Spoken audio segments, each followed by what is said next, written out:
Mexican Coke. Has real sugar, not corn sweetener. Yummy.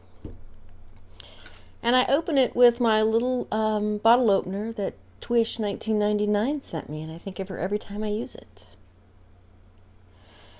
And I use it all the time. I know, 2 days in a row. Can you believe it? I know. I am, well, this morning I had, it's called an unveiling. My father-in-law passed away in January, and the headstone was ready, and they do a little things, an unveiling, and say a little something, and then we went and had breakfast. So that was this morning. So it was, yeah.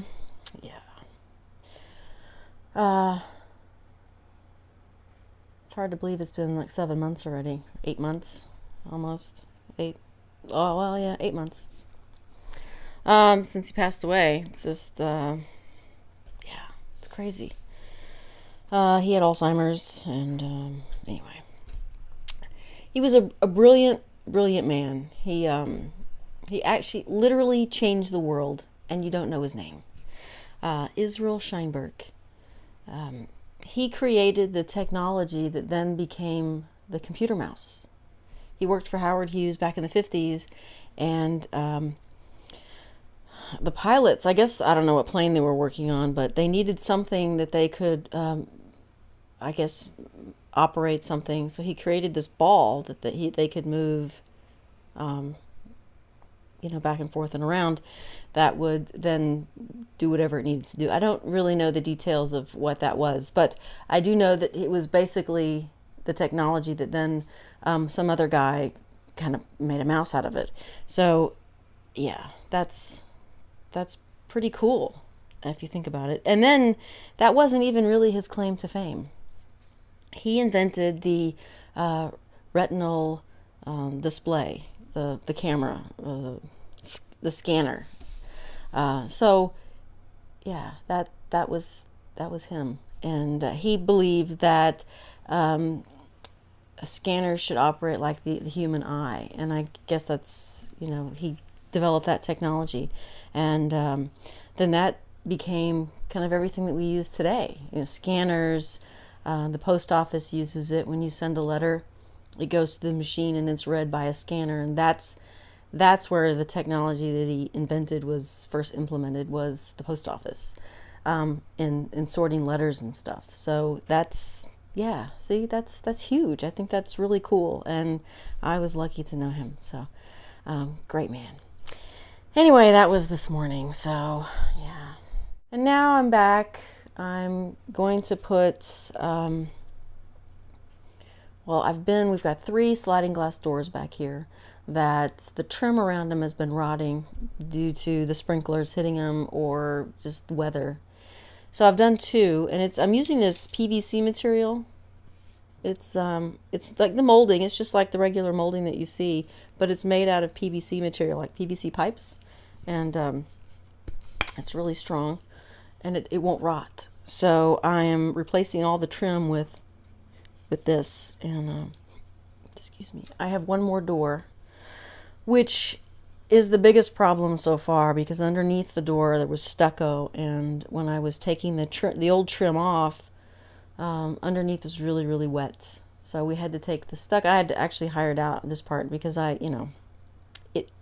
thought I was going to take the window out, but they ended up taking the stucco off, and it was just the plywood that was rotting that was holding the stucco on, which wasn't good, but it wasn't structural. So we have to let that dry out, and then we're going to put another, we're not putting stucco back on because there's no way to match that. We're going to put this, it's wood, it's a wood material, but it also won't rot, and it's, it's going to be, I don't know, 6 by 12 or something. It's long. You don't need details for that, right? I know. But that's going to go down, but I did hire that part out, so I just wasn't sure what was involved, but yeah, so there you go.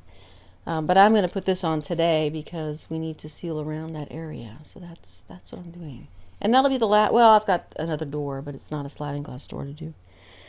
So yes, my projects continue. That is that. And I was back to playing with my big text stencil that I made. I really need to make a new one because this one isn't great, but I was just playing with big text, seeing what I could do. Not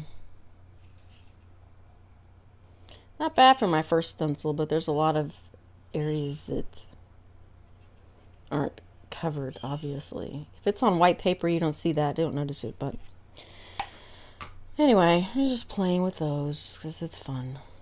So I guess it's been a few months now. It was May, something like that. Late April, early May. I went to Fort Worth. It was Mayfest, so it was May. But it was like the first weekend of May, the last weekend of April. It doesn't matter. I don't know why I'm talking about that part of it, but I drove a couple of my friends to Fort Worth to go to this big art thing. And I hadn't met one of the girls I was driving, and she was very nice on the way down. We had a lovely visit, and my other friend that I know very well, she is hearing impaired. So when she gets in the car, she just basically just plays with her phone because she can't see us talking, she can't hear us, and in the car it's very difficult anyway. So she just tunes out, and we know that, and we just have a conversation, and it's just fine. So I'm talking with this person I had never met, and we have a lovely time. We're visiting, and we go and we look at all the artwork, and then we're heading back, and we went through a light or something. She's like, "Oh, the light is pink," and it's really a pet peeve of mine when people say that, and I just, for some reason, I could not stop myself from going on and on about that. That it's really, if you're going to use the fact that it's between yellow and red, there's nothing pink about it, because the whole thing is it's almost red. Well, if you're going to use the light's yellow and then it's going to turn red, then why don't you say the light's orange if you're going to say that it's on the way to red? Because yellow and red make, orange. That it makes sense. But when you say pink, there's nothing pink about the light. It goes from yellow to red. It's stupid, first of all, because the light actually never turns orange. It doesn't turn anything other than red. It's just yellow, red. There's no in between.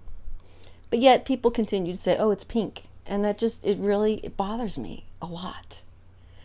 And I told her so.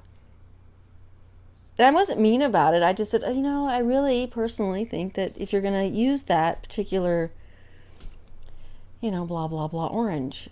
And she didn't say anything. I mean, but then the whole rest of the trip back was a little awkward. It got a little quiet. It was one of those things where I just couldn't stop myself from going on and on about how that is a giant pet peeve of mine. And I'm like, I just met you, and here I am kind of insulting you because she just made an innocent little comment, and I just went off on it. And I wasn't, again, I wasn't rude, but I think I probably just went on a little too long, like I'm doing right now, about it. So yes, if we're in the car together and the lights, it's like turning yellow, or it's yellow, and we're going to go through it, for the love of God, don't say it's pink, because I will stab you in the neck.